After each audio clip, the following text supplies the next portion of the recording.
On today's show on Mitch and Mark at the Movies, we're going to review the movie Conclave about the selection of the new Pope for the Roman Catholic Church. And it was just recently nominated for Best Picture in the Academy Awards this year for 2024. And then we're going to run down, if you stay, towards the end, we're going to run down all of the Best Picture nominees this year and go over them briefly. Please enjoy this video.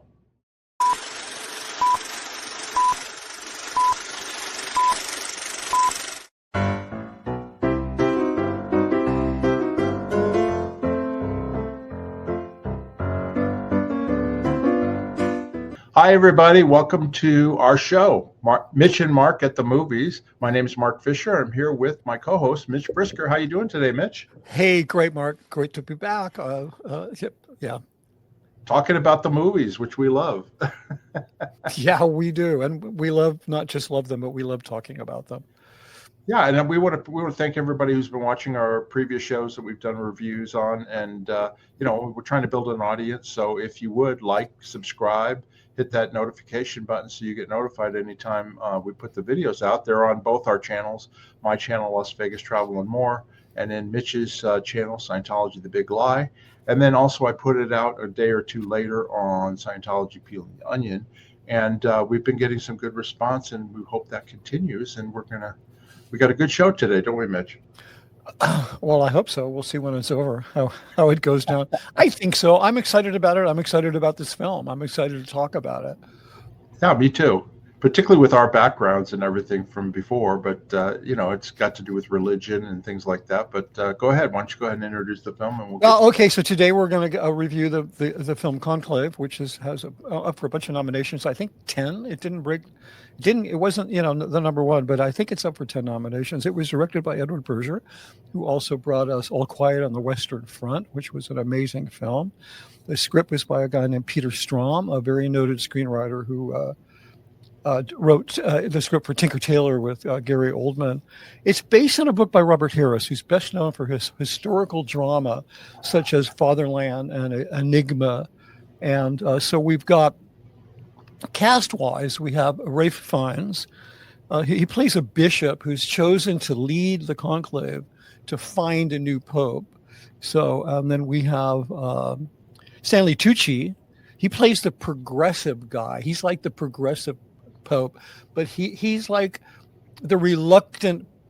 He's the front runner in the story in terms of becoming pope, but he doesn't want it. Although I saw in an interview with Stanley Tucci, the character, he said the character discovers that he actually does really want it.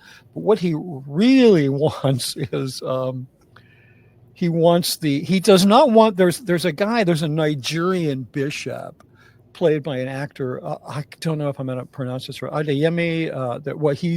His character name is Adeyemi. He's the Nigerian bishop. He's played by Lucien Samadi. I don't doubt that I pronounced that right. He's a very right-wing conservative with very homophobic views, and the Stanley Tucci character basically doesn't want him to screw up the selection of pope and take the church backwards. And then who else do we have? Oh yeah, there's Bishop Tremblay. Yeah, there's I need to correct you. They're cardinals. They're not bishops. Oh yeah, right. Sorry, they're College of Cardinals. That's okay. Yeah. Right. I was raised in a Jewish household, so I know you were Jewish, so that's yeah. To us, Catholicism we respect it, but after all, it's an offshoot of Judaism. So anyway, just kidding, folks. Yeah, so these are cardinals, right? This is the what is they called? The College of Cardinals. Yeah, he's the dean. He's the dean of the college. Yeah, right. For some reason, I keep getting confused because they wear those hats, right? Yeah. They wear up like a bishop hat. So, and then we have Cardinal Tremblay, played brilliantly by John Lithgow, who basically I can never figure out totally what his role is, except maybe to just be the character who always seems like he's up to no good, or he's just causing, you're always suspicious of him. No, Mark? I got that he was like the secretary to the Pope or something. He was some kind of close confidant of the Pope who dies. Yeah, but he always seemed he always seemed like he was hiding some secret or was guilty of something. Oh yeah. You can never quite figure it out. And then we had the Italian guy too. Yeah, I forgot what his name. I had it here somewhere. I made a note, but he's he's like, what was that guy's? Which was that guy? I thought I. Tedesco or something. I Yeah, don't know. his name was his. Yeah, his. He was Cardinal Tedesco. That was And he was definitely. Oh yeah, no. old school Roman Catholic. Teach back in Yeah, Latin. very old school. Yeah. Yeah. He was. I have his name. He was a bishop. Cardinal Tedesco, played by Sergio Castellito, and that's the Stanley Tucci. That's the kind of where the lines are drawn. You have there's two very conservative cardinals, one who's very homophobic, and from Nigeria, and you have this other guy, this Italian guy, and Stanley Tucci very much doesn't want them to move forward. And I kind of thought one of the themes of this film that really interested me was that you shouldn't give power to people that want it. You should give power to people who want to serve. So anyway, but that's one of the themes. So in terms of the plot, without giving anything away, and so just as the conclave is about to convene to make its choice, they discover that there was he Benitez, was he a bishop or a cardinal? I thought they were all. Yeah, he may have been a bishop or. No, I think he was a bishop. Cardinal. I It think was somebody that they didn't know. He wasn't on their list, and he showed up. So the deal is there's this Mexican. I think he's a bishop. There's this Mexican person who was, I believe, he was the bishop of Kabul. So he's Mexican, but he was. Yeah, he was assigned to these very dangerous places. So the Pope, he was made bishop in secret. So then, and he's eligible to as a candidate to be voted in to be the leader of the Catholic Church. And so at the last minute, this sort of mystery person shows up in the form of Benitez, and that's kind of. Those are all the kind of the plot points of the film. To me, it felt it was kind of like a murder mystery. It was like a kind of a thriller. Like it had, you can watch it that way as a sort of costume drama thriller. And then we left one person out, Isabella Rossellini, who is I thought she was amazing. She doesn't have a lot of lines in the film. She's pretty quiet, but she seems small role. Yeah, so but she had weight. I mean, I think she was the Pope's caterer, right? Wasn't she responsible for food? Well, she was like in charge of all the nuns. She was basically the one taking care of all the service and stuff like that for the. Yeah, but I think her job was she was the caterer to the Pope. But she seemed to wield a lot of power and have a lot of respect, and so. She has a very important presence. I thought her presence in the story was pretty important. So.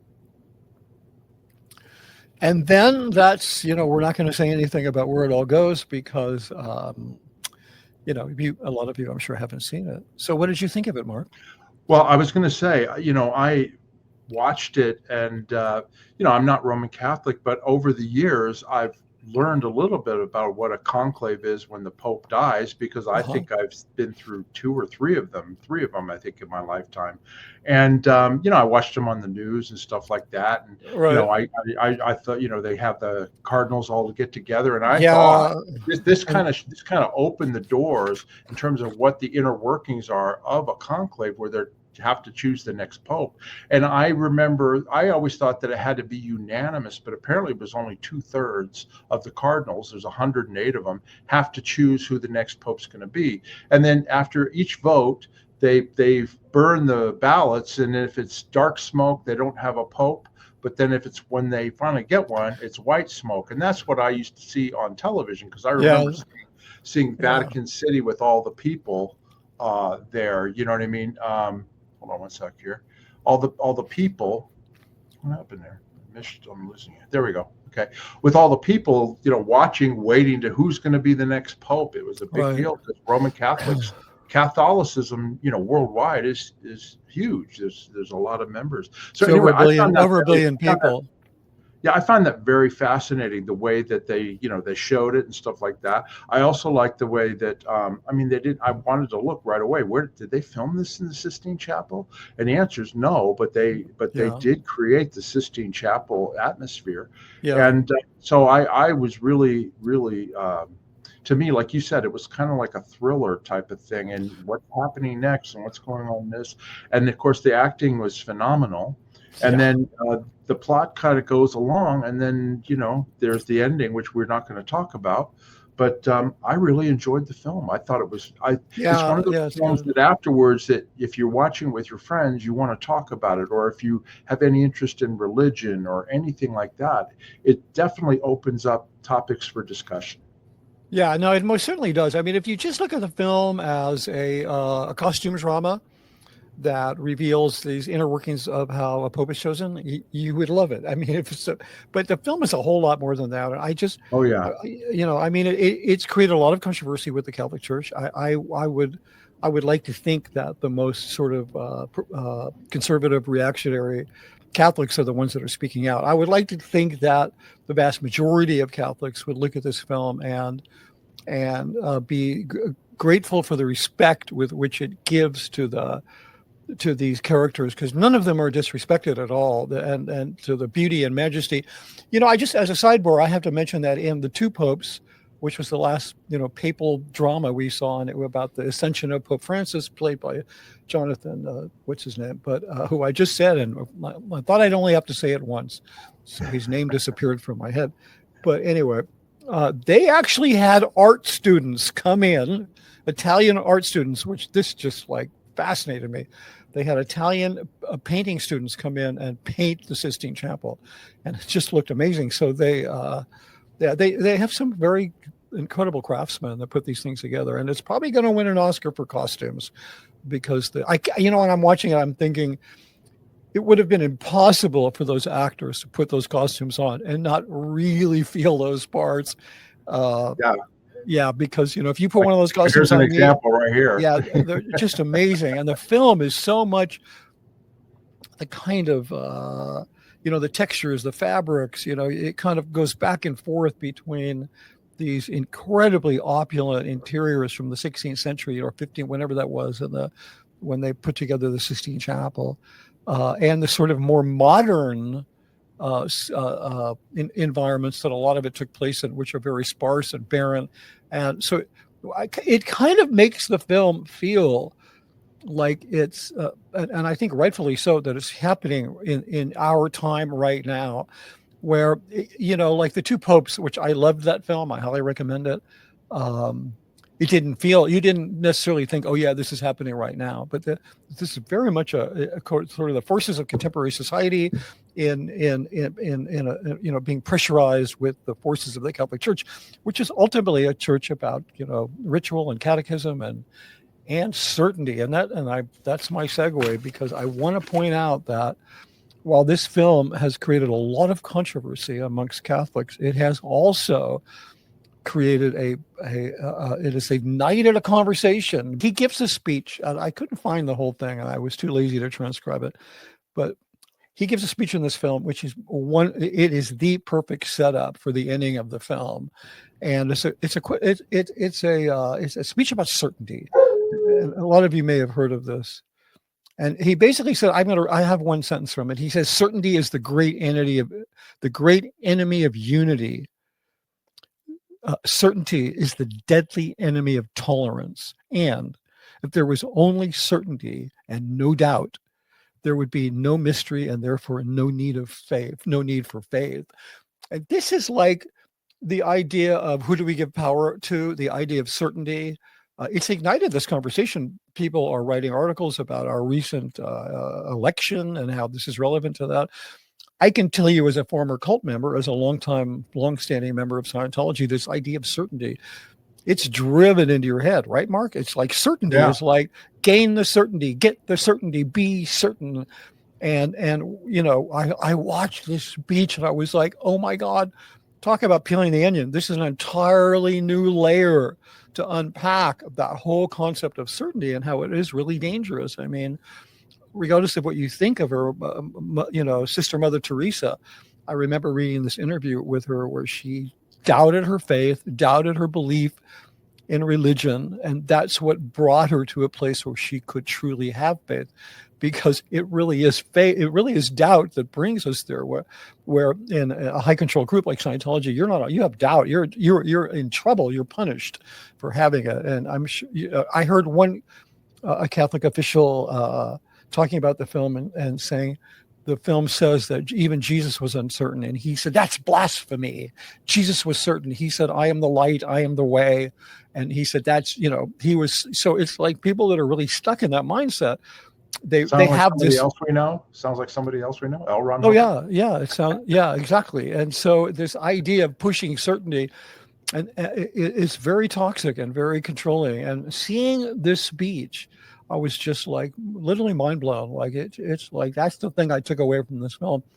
And then when you see how that, because your own ideas of certainty are sure to be shaken, at least to some degree, when you discover the ending of the film.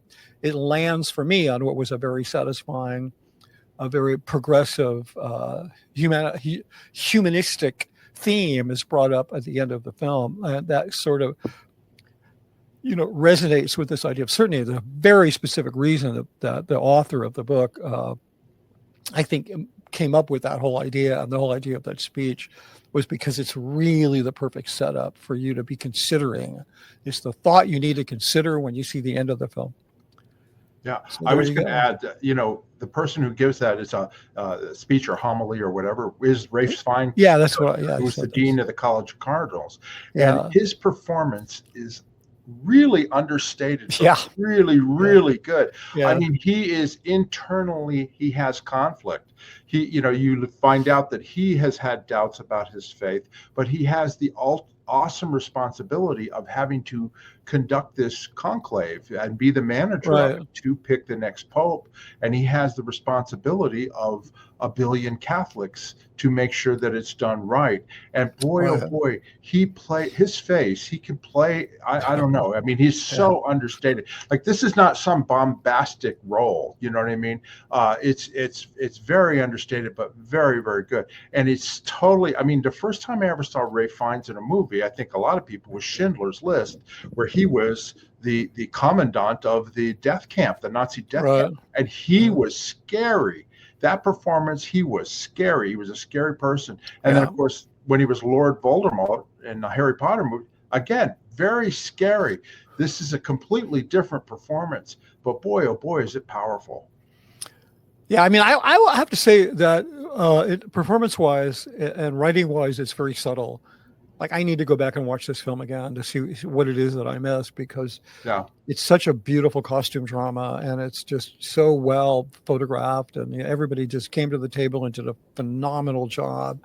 And it's based on a great piece of writing. It's masterfully done. It definitely deserves all of the accolades that it's getting. I really like this film a lot. I agree. I highly recommend it. Right now I watched it on. I did pay-per-view to watch it for $5.99, but it is available right now to stream if you have Peacock. Peacock. Now that's $8.99 a month, so I paid $5.99 to watch the movie.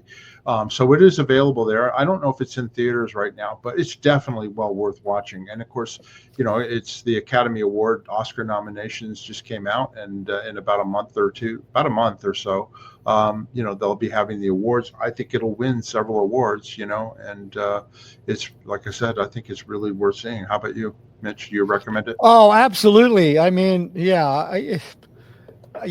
I saw it at home. I saw a screener, and sometimes I look at a film and I think, God, I wish I would have seen that in the theater. Like, I got to go see The Brutalist in the theater. Yeah, this is a film I really want to go see in the theater, because I think I agree with you. I agree. It would have been better in the theater. I mean, it was good on TV, but I mean, it would have been fantastic in a movie theater. Yeah. Absolutely. Yeah, it really is it's a piece of art. It's a piece of art. The photography, the lighting, the colors. I mean, it's really really good. And it has these great written parts, like a play. It's like films tend to be about what people do, books tend to be about what people think, plays tend to be about what people say. And this is a film about what people do and what people say, and everything they say is so significant.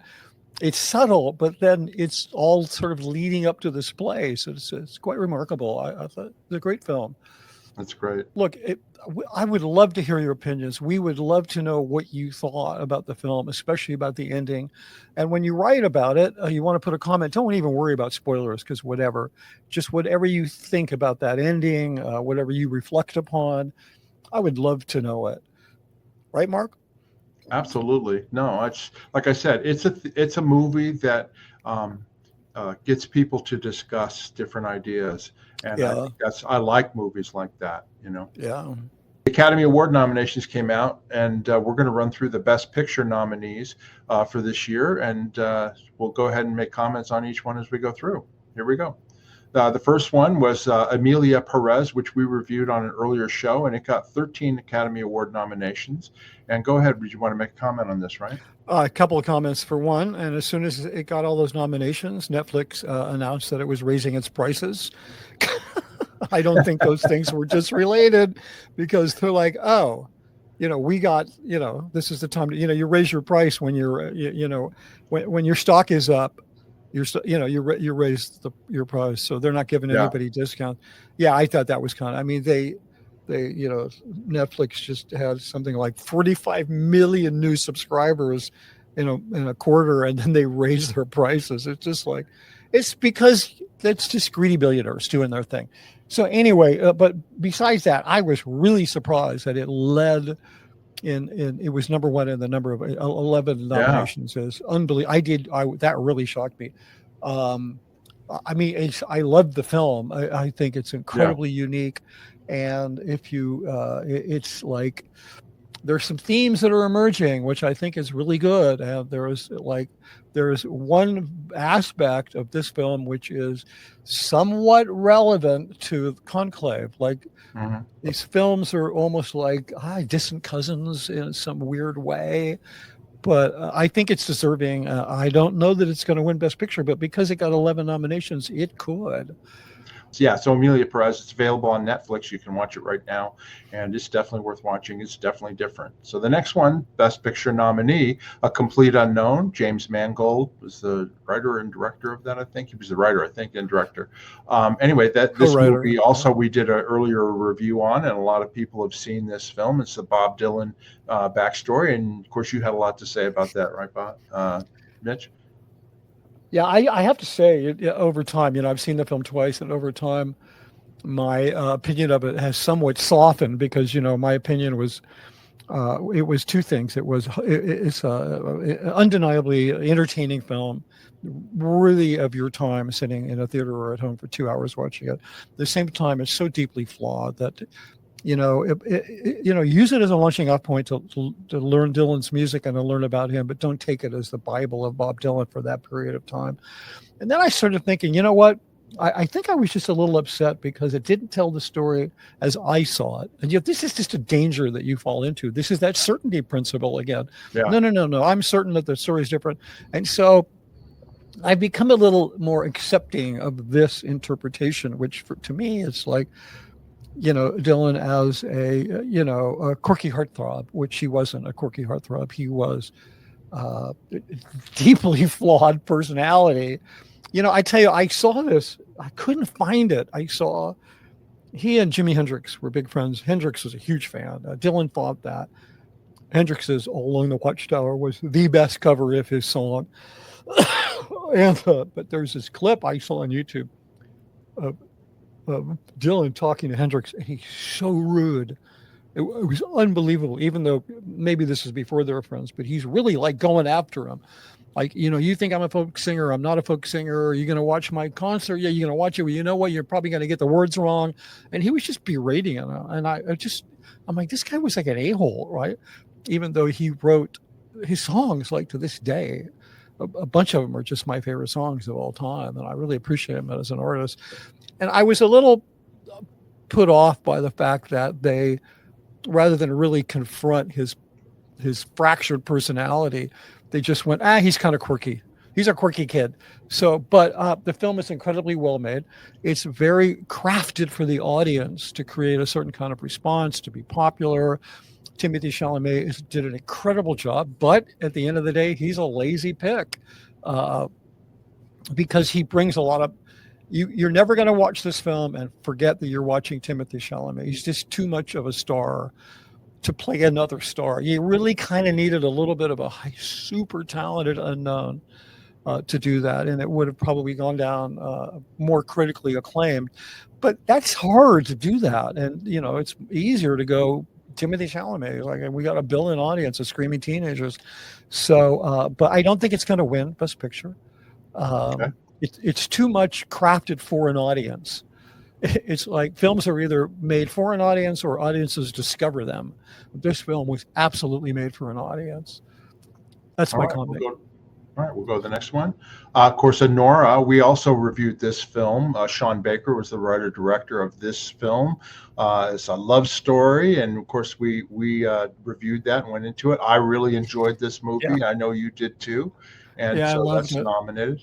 All right, we'll go on with carry on from there. The Brutalist, which I know I have not seen, but you've been raving about, and I have to figure out how I can get a 3.5 hours time slot and figure out where I can watch this. I think now that it's been nominated, I'm hoping that they're going to put it out more broadly for people to be able to see. Because you know how they usually they take films. So, Yeah, usually they'll like start streaming these films at least for a couple of weeks because to get some audience buzz about it before the awards. So hopefully, but we'll see that.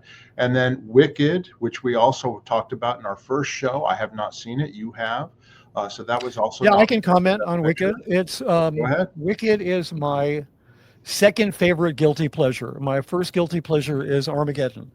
Okay, these are turn off your brain films and just go for the ride, and it's a guilty pleasure, and that's a valid form of entertainment. I'm nothing against it.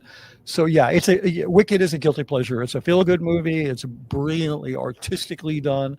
It's a crowd pleaser. Everybody loved the musical. It's based on one of the most beloved movies, beloved books. I mean, it's just, and these two gals rather, were unbelievable. I mean, if they deserve to just get Oscars for being awesome. Like, they shouldn't even have to compete with anybody. They were. I'm going to be watching it. It's now available for me on pay-per-view and all, so I'm going to get a chance. It's artistically, it's just spectacular. But again, it's a guilty pleasure. You're going to turn your brain off when you watch it, and it's just it's like it hits all the right notes at the right time. It's got it's like blind kids selling pencils on the sidewalk. I mean, that's not part of it, but it's going to touch your heart, and it's But anyway. I can't say enough good things about it, but I have to stress that for me, it's in the guilty pleasure zone. It's like I'm not walking away thinking about, wow, reflecting on it. I'm just wondering, I wish part 2 would come out like next week because I hate waiting for this stuff. One last thing, I don't know. I never saw the play and I didn't read the book, but it's like at some point, does this catch up with the original story? Like, does this end with, because I would love this. Does this end with Dorothy landing on Oz and crushing the witch? Because that's what really happened. This is like an alternative universe story, but I wonder how do these catch up? Because you can't just negate the Wizard of Oz. Not for me. It was it was my childhood. So I'm like, wait a minute. When's Dorothy gonna is the last 10 seconds of the film? The balloon comes down and crushes her. I don't know, but that's just probably not what's going to happen. Okay. Next one, of course, Conclave, which we just covered in this video, and we, of course, both liked it. And then the next one, Dune Part 2, which I have not seen, and I think you have, right? I've heard great things about it. I love Denis Villeneuve. He's such an amazing filmmaker. I just I can't watch it. The first one, I will watch it before the Oscars, but it's just the first one was just so bad. It was brilliantly done. I couldn't make it. I've tried twice to make it through the first one, and I couldn't. I don't get it. I think it's all style and it's so dark and so. But I think it's all style and no substance as a story. Yeah, but I will say this: I did read somewhere when Dune Part 2 came out that Steven Spielberg told Dennis, the filmmaker, that he thought it was the best science fiction movie he had ever seen, and he wasn't kidding. So he probably wants to hire him to do a film. Steven's probably love bombing him to try to work him into a contract. I don't know. And maybe it is. Maybe I should watch it. I don't know, but I will. And another Timothée Chalamet movie, 2 in the Best Picture category this year. Yeah, I'll watch this and I'll let you know. Okay, here we go. The next one. The Substance. Okay. Now I know you've seen this. I have not. I had a friend this weekend tell me, unprompted, I just saw the worst piece of shit movie I've seen in years called The Substance. He absolutely hated it. Yeah, I can understand that. I had a very negative reaction to it. Visually, I think it's very sort of 80s new wave or post new wave, uh, very kinetic editing, very poppy colors. Uh, it's an interesting theme. It's trying to explore the idea that we have this impossible standard of beauty that we enforce on women, and it's detrimental both to their physical and mental health. But if you don't know that going in, you're going to go, oh, it's just a monster movie. And if you like monster movies, this is an interesting one. I would never dissuade anybody from seeing this film, because Margaret Qualley and Demi Moore are just like spectacular. Demi Moore deserves the recognition she's getting. But as a film, by the time it was the end, I'm watching it going, oh my God, you have got to be kidding. This is such a pure, it's so excessive and over the top. Right. And so what do I mean when I say over the top? You can't be as exaggerated as you want. But if your attempt to be exaggerated becomes an exercise in self-indulgence, then that's over the top. In other words, you didn't pull it off. And this film has the most gratuitous, exaggerated sequence at the end. And in my view, they didn't pull it off. It's just kind of it's almost funny. Like, I was sitting there like, am I supposed to laugh at this? Okay. It's nominated for Best Picture, so somebody in the Academies, they like it somehow. Well, so anyway, don't forget, there was a little film called Ghost, which was not a good film. It was incredibly over the top and melodramatic and didn't make sense. It won Best Picture, and I think, to me, that was just one of the biggest embarrassments ever of the Academy. Yeah, well, that and Shakespeare in Love, that was also an embarrassment. Well, no. We're not going to ever agree on that. I think Saving Private Ryan was the best film that year. Yeah, but okay, fine. How many times have I watched Shakespeare in Love? Once. How many times have I watched Saving Private Ryan? Probably 6 times. So yeah. Yeah, I'm the same. But the point is, films happen. Yeah, and that was Harvey Weinstein pulled that off. By the way, right. He's the one who made that happen. Campaign. Yeah. Yeah, that was strictly a marketing campaign. That he proved that you could market a film to win an Oscar. But it was not. It deserved to be in the running. Where I don't even think Ghost even deserved to be nominated. Yeah. All right. I'm going to go to to the like next one. TV show anyway. Nickel Boys, which we have not seen. It's available on for on demand or whatever. I have nothing about this movie. Yeah, I for sure will have seen it by the time I have it here, and I've been meaning to watch it, and I haven't. So the trailer looks phenomenal. It's based on a book, and everybody is raving about this film. It's a true story about 2 boys who grew up in a reform school, and about their their transformation. It's kind of I understand it's a very transformative story. Okay, and then the last one I have is I'm Still Here. And that's on Hulu. You can watch it at streaming. And this is a foreign film or what? I don't know anything about this movie. Yeah, I have not seen it either. I've been wanting to see it. It hasn't been available to me, and I am very happy to see that it's on Hulu. So yeah, we'll catch up on those before the Oscars. We'll talk about those. Yeah, absolutely. Now, I mean, obviously, I think I could guess what I think you think your best picture is of that list. Well, which one do I think will win, or which one do I? Well, which one I think you would win? You would pick as your favorite, The Brutalist. That's 2 different things. The one I think is going to win, just based on the the number of awards, is Emilia Perez. Right, I think so. Yeah, too. Unless there's some kind of backlash, which I can't imagine, because it's the same. It's anyway. The politics are kind of complicated, but. I mean, for me, I think the best film is The Brutalist, and that's kind of a very personal artistic thing, because I'm shocked that this film even got made. It's sort of only because it's like the opposite of A Complete Unknown, in that this film was not made for an audience. There are no lazy picks in this film. It's not like but artistically, it is just a magnificent film, and I kind of hope that it wins Best Picture, but I don't think it will.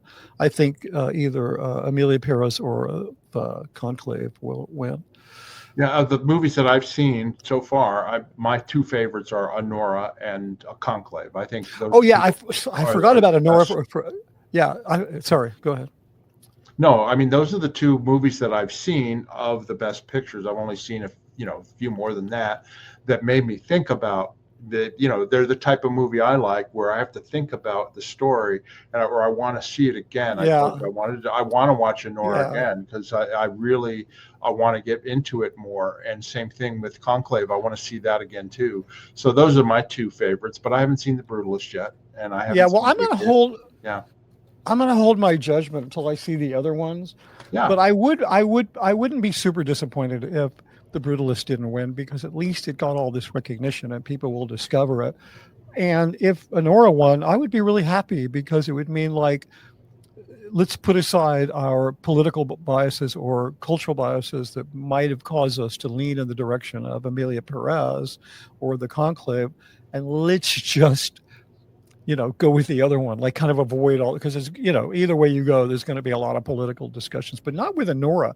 Honora is just about, well, I'm not going to say it, but it's really about what did I call it on my channel? I call it, is this the ultimate pushback against the Disney princess film? So right, the Cinderella, pushback. So if it won, I would not be disappointed. So what about television, Mark? You watching anything you want to mention? I just finished season 2 of the Squid Game. Did you ever see the Squid Game? It never caught my attention. Everybody says you have to watch Korean. it. It's Korean. And when you were talking about the vomiting and the puking in that one movie, you immediately I immediately thought of Squid Game, because it's a different thing, because there is tons of blood and gore in the movie or in the show, because it's basically about these people that are in this captive on this island where they have to perform these kids games, and if they're losers in the kid games, they get mowed down with machine guns, and their bodies get dragged out, and then their bodies are incinerated or their organs are taken, and they go from there. And it was hugely popular. The first season was because it came out during COVID, and it was like a big hit. People like to watch it. So season 2 came out, and I finished season 2 last night, and it's more of the same. It's just I watched it. I know a lot of friends who started watching it at the season 2, and they stopped. It was just too much for them. But I have. A lot of times, particularly in a movie like that, I can kind of separate out what I'm watching, the gore and stuff, because I know that it's not real. Do you know what I mean? But if it had been real, I would have been horrified. Right. I'm watching. I just finished watching Say Nothing, which I can't say enough things about. It's on Hulu. I think it premiered last November. I never heard about it. Then I heard a review of it. And it's about what they refer to as the Trouble, which is the war in Northern Ireland, between England and Ireland, the Protestant Catholic War. It mostly takes place in 1972. It's centered around these two sisters who were members of the IRA, and they were played as children, and then they were played in their late teens, and then they were played in their 40s. The similarity of these three pairs of actors is frightening. Usually, you suspend your disbelief and you're like, well, that person doesn't look like that person older, but whatever, I'll buy it. But these people, I'm like, how did they age them? They literally look like the same people. It's really scary, but it is it's, in my opinion, the best thing on TV right now. I haven't seen it. I haven't heard of it, so I'm gonna I don't know why it's not getting promoted. The title, Say Nothing, and the picture from the film, it feels a little bit like a psychological drama horror film. So I sort of, and then I heard this review, and I haven't seen anything this good since, like, The Lost Flowers of Alice Hart, or the Queen's Gambit, or Godless, or one of these great limited series. We've talked about limited series. And this is based on a book. The guy who wrote the book was an executive producer on the film. I saw an interview with him, and I'm like, I need to watch this. It is flawless. It is perfect. It is gripping. And it's about a piece of politics. 1972, I was not paying attention. You know, we heard about the bombings and London being bombed and all the troubles in Belfast, but I wasn't really paying attention. So it filled in a lot of the history of that for me and made me appreciate it. And of course, you know, these are a bunch of Irish actors, and they are such good actors.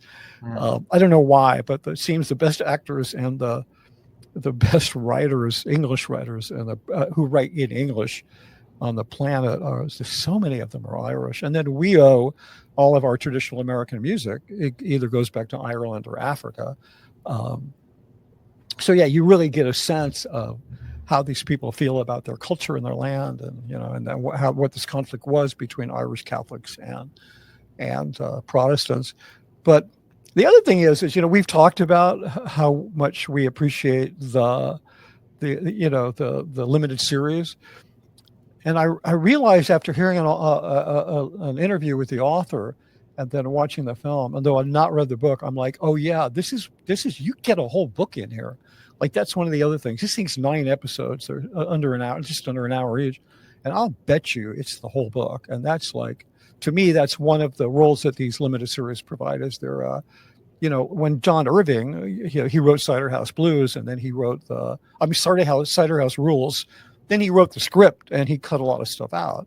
People criticized him, but it's the actual book author writing the screenplay. He's like, look, there's stuff that belongs in a film, and there's stuff that belongs in a book. But then I think when you have 6, 8, or 9 hours, it's a game changer. So anyway, Say Nothing on Hulu. Okay. I'm going to say no more.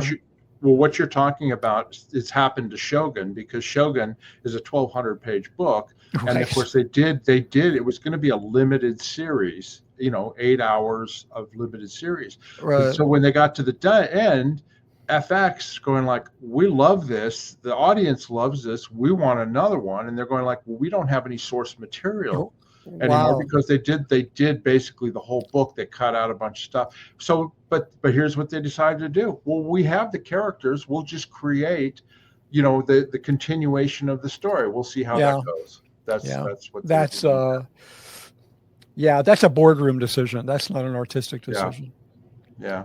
You know, another thing, I don't know if you've seen this, and just briefly I want to mention it. I don't know if you've seen this. I was recommending it to a friend of mine on Paramount Plus. Have you seen the limited series called The Offer, about the making of the Godfather movie?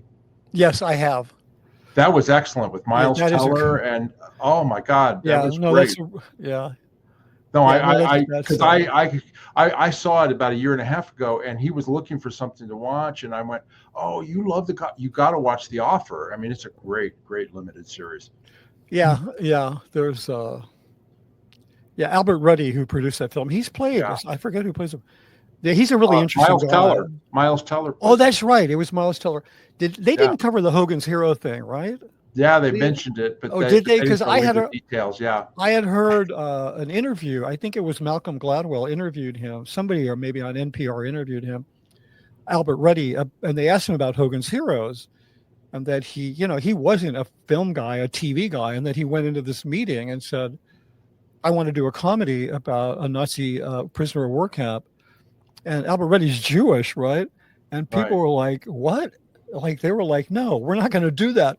But then he's explained about how he and his partner, they acted out scenes, and all of these, what's his name? I can't think of his name. The chairman of CBS at that time. I don't know. Paley, William S. Paley. Yeah. These guys were on the floor in laughter, and like that's literally how Albert Ruddy broke in. It's a great story.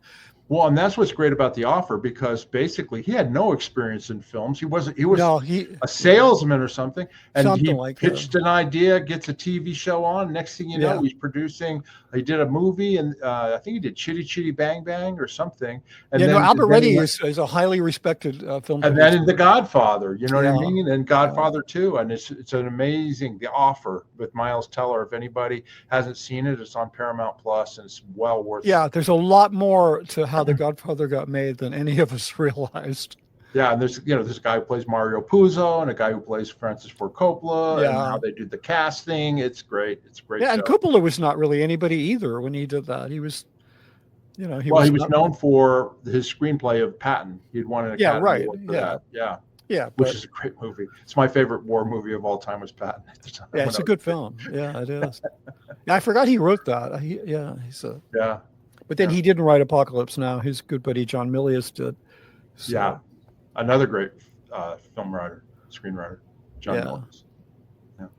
definitely. All right, well, anyway, I had to throw that in about say nothing because it's like, it's absolutely unbelievable.